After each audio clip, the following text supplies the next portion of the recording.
আসসালামু আলাইকুম গাইস, প্রথমবারের মতন একটা ব্লগ ভিডিও নিয়ে আসলাম আপনাদের মাঝে। আমরা প্রবাসীরা কীভাবে সকালবেলা নাস্তা করি।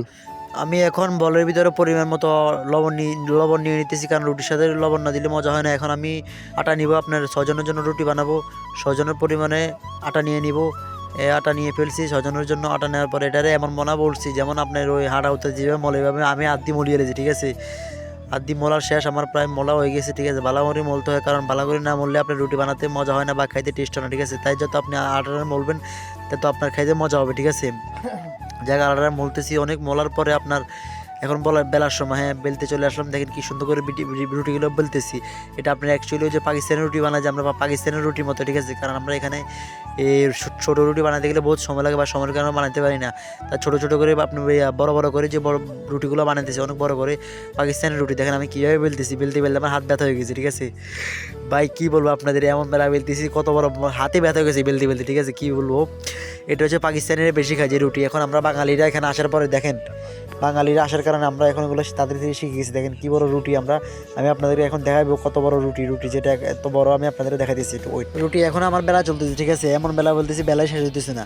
পরবর্তীতে এটার বেলার পর আমরা ওই এটার একটা ডামের ভিতরে এটা আমার যে তাও আছে না, তার বদলে এখানে ডামের ভিতরে আমরা করতেছি। এটাও পাকিস্তানের সিস্টেম, ঠিক আছে।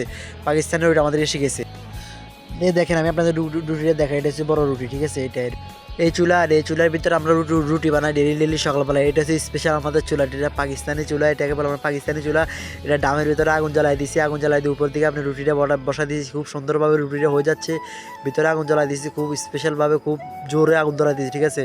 এখন রুটিটা হয়ে যাচ্ছে, একটু পরে উল্টানোর ভিডিও আমাদেরকে দেখাতে পারতেছি না, কারণ আমার এক হাতে মোবাইল, তো তাই এক হাতে উল্টানো জানে। তাই আমি এখন মোবাইলটা রেখে দিব। আর আমার ক্যামেরাম্যানও নেয়, আমি একলা, ঠিক আছে। একলা ভিডিও করতেছি। প্রথম অবস্থা তো ইনশাল্লাহ সব কিছু হবে, একটু ধৈর্য ধরেন আপনারা। আর আমার কথায় যদি কোনো ভুল হয়ে থাকে সবাই ক্ষমা দৃষ্টিই দেখবেন। আর আমার কথা মুখে বাজে, আমি নতুন, ঠিক আছে ভাই। ইনশাল্লাহ করতে করতে সব ঠিক হয়ে যাবে, শুধু আপনাদের ভালোবাসা চাই। এই দেখেন কি একটা মানুষ হাতে কাজ থেকে রুটি খেয়ে ফেলে দেয় আছে। আমি একটু সবর করে আমি বানাই আরামসে, আমি তোর সুন্দর করে বানাই যাতে নাই বানাম দিয়ে তার হয়ে গরম দেখেন না, তারা হিডি দিব যেভাবে তাদের গাইয়ে, বুঝছেন নি। এছাড়া আপনার হাতে কি আর রুটি লই এতে মানে একটু ফিনিশিং দিতেছে। আমার রুটিও বানানো শেষ, তখন আছে ফিনিশিং দিবেলা, ঠিক আছে রে। এখন যাক রুটি বানানি হয়ে গেছে, আমরা সবাই যাবো এখন খাবো। দেখেন সবাই খাওয়ার জন্য বসে গেছে, সবাই খাওয়ার জন্য প্রস্তুত। দেখেন কি খানা খাইতেছে, খাইতে পুরা সব কি বলবো আপনাদের, কিছু বলার বাসা নেই, ঠিক আছে। এখন খানা খার সবাই মিলে, কারণ সবাই কাজ করতে আসে, তো সবাই ফেরে বউকে ফেরে কি নিছি। যাদের দিনের বাজারে 11টা, সবাই ডেলি নাস্তা খায় 9টা বাজে। আজকে আমি নাস্তা বানাই দেরি করি বলছি। যাক অবশেষে আলহামদুলিল্লাহ আমাদের খাওয়া দাওয়া শেষ। আমরা এখন একটু রেস্ট করে পরবর্তীতে আবার কাজে নেমে যাব ইনশাল্লাহ। আবারও দেখা হচ্ছে আপনাদের মাঝে পরবর্তী কোনো ব্লগে।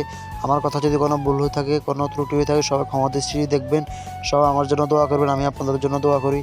ওকে, আসসালামু আলাইকুম। সবাই ভালো থাকবেন, সুস্থ থাকবেন, নিজের শরীরের যত্ন নেবেন।